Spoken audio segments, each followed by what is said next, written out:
brought to you by Bethel School of Technology. Learn more at betheltech.net/Ken Coleman. More than 70% of job seekers believe the current labor market is not conducive to landing a new employment opportunity. This is because the current job search is taking longer and longer. More data on this. This was from the Josh Bersin Company and Workforce Solutions business. AMS had a study as well that said the recruitment process now averages about 43 days. And the report says it's unsustainable if companies are to remain competitive and keep pace with the fast changing needs of their industry. So there's two issues there we'll dive into in the data. First issue, are 70% of job seekers right, or are they just feeling that it's really hard? Your opinion on that? Yeah, that's a tough one. I mean, I see that sentiment all the time I post a lot on LinkedIn, and I see the comments that that come in, and people are feeling, you hear this data that's produced mainstream, and it says job market's great, layoffs are at an all-time low, the employment rate is great, and I think just the reality is people are looking around just going like, this just doesn't feel this way. And I think the underwriting sentiment that I'm hearing is it's never been this hard to find a job. Yeah. Like 5 years ago, 6 years ago, when I had to look for a job, it wasn't even this bad. And I think that the numbers are misleading. I think that if you look at what happened in 2020, this has been the most topsy-turvy job market in the last 5 years that I've ever seen in my entire career. Without question, yeah. And I liken it to an employment pendulum. It's like swinging back and forth. Yeah. Most of the time, unfortunately for us, the employee is buried in the employer's side. They have they hold all the cards, they have all the power. The employment pendulum swung real heavy this way towards the employer during the 2020 pandemic. Everybody reacted. Layoffs went through the roof. It's one of the worst times to ever look for. I actually lost my job in 2020, which was the catalyst for me starting, talking about this stuff in more public way. Sure. But then we found that the employment pendulum swung back really hard in 2020. Sure. So what happened is all these companies, knee-jerk reaction. I think companies look for any opportunities. What's that saying? The never let a good crisis go to waste. That's right. So they had all this, maybe trimming the fat is, I hate the term, but that's kind of what they use. They trimmed the fat in 2020. The job market, the employment market kind of plummeted. Everybody was laid off, and then they realized once the supply chain kind of turned back on, they realized, oh crap, we need people. Yeah, we need people, and we saw this major hiring boom. But in reality, it wasn't that there was these new jobs being created. It was just replacing the jobs that had been laid off. And so we see these numbers like, oh, the hiring market's great, and everybody was getting these offers. Well, all of these companies had reshuffled their resources and started hiring like software developers, for example, were a huge boom. You couldn't trip out your front door without landing 2 or 3 better offers. That's exactly right. And so it was like a heyday. And I think that the employees at that time felt like, hey, we finally have the power. So it's like this whole like thing about like the quiet quitting, the great resignation, all these like terms that we saw kind of coming out during this period of time started happening. And just as fast as it turned on, where it was like the heyday of employment for the employees, the pendulum swung this way.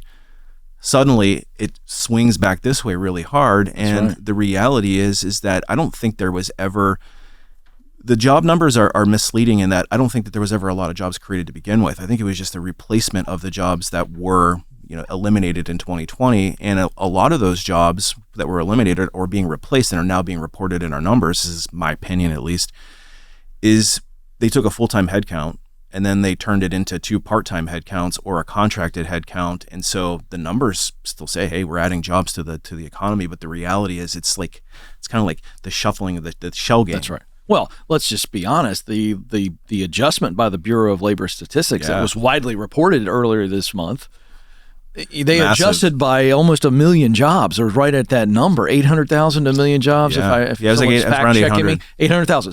So again, that was a second revision too. Second revision. That's exactly right. So to your point, jobs are scarce. 100%. I don't think that you can say that they're abundant right now, even with the unemployment rate still in a very historically good place. I mean, low 4s is historically good. Not an all-time low. All right, I'll talk about that second piece. Do you agree with this assessment from this data that the current 43 days is unsustainable? That seems a bit of an exaggeration. Yeah, I don't think, we have, in the recruiting world, we are measured, and this is any company that's worth their weight. In fact, Ramsey Solutions probably has a time to fill metric as well. That's right. Recruiters in talent acquisition departments are measured on the time to fill, which is the time a job is open until the time that an offer is accepted. And that's a commonly accepted measurement. I would say industry, across all industries, probably around 45 days time to fill, with some harder to fill, like probably 60 days time to fill for some tech roles that were particularly difficult. So 45 days time to fill is not or 43 is not an unsustainable. It's a very common. I was curious. I'm not sure why they feel that that's unsustainable, given the fact that I think you just revealed what I agree with, which is jobs are scarce. So there's plenty of candidates. And I think if nothing else, companies have a little bit more time on their hands because there are a lot of people applying, a lot of people available, which is why we're seeing 70% of workers are going, it's really hard to find a job now. Yeah, and I think that there's a lot of there's a big disconnect between the number of you almost too many chefs in the kitchen when you're trying to make these decisions. And I think from a candidate's perspective, they're just trying to find a job, but companies want to go round after round of interview, and that extends the job, the offer process, and that can be very frustrating. But so to the candidate, it can seem like that's the deal. But in reality, I think 45 days time to fill is consistent. But there's, to your point, there's just not a lot of jobs out there. I have a hunch, just based on what I'm hearing from callers, that AI and its ascent into the screening process, which makes a lot of sense for companies. I mean, if I put myself in their position, you can get through a lot of screening and all this kind of stuff, and we can make it more efficient.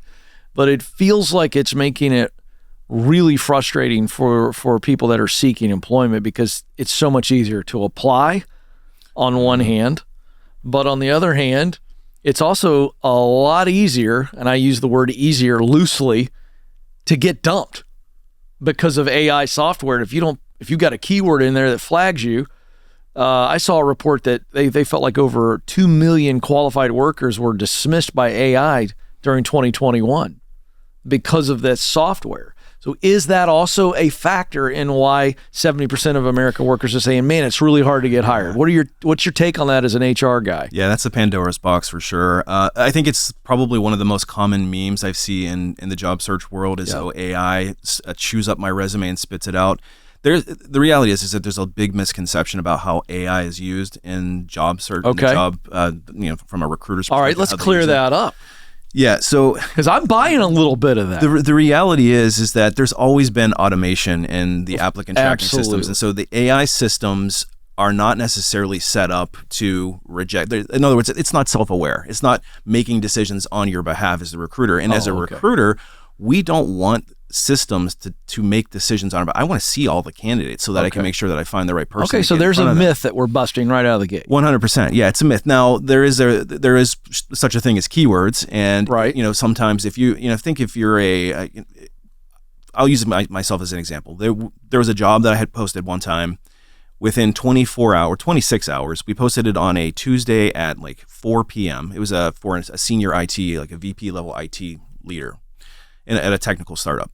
And we got 750 applications in the first 26 hours. So by the time we came by close of business the following day, they shut the rec down. There were so many candidates, and 99% of them, 98% of them were people that had never even worked in technology, didn't have any degrees, didn't have any qualifications. They were completely unrelated to the job posting. So it's like, how do you get that number down to a manageable number that you can actually see the people who do have those skills and but not have them eliminate people who legitimately have the skills and maybe don't have the best resume. So that's the keyword. I want to jump in because you just said something that I think we've got to discuss. Absolutely. Okay.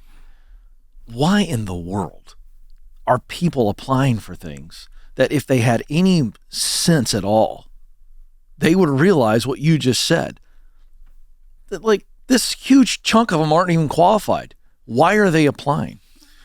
Yeah, and I want to get back to the AI point too. No, we're not going to leave it. Yeah, but I this is a quick interruption. There's a real quick take. 100%, give me 20 seconds on that. It's the proverbial take your shot. Like in hockey, you take your shot. The reality with AI, with applicant being able to apply very quickly to jobs like I'm thinking like the LinkedIn Easy Apply.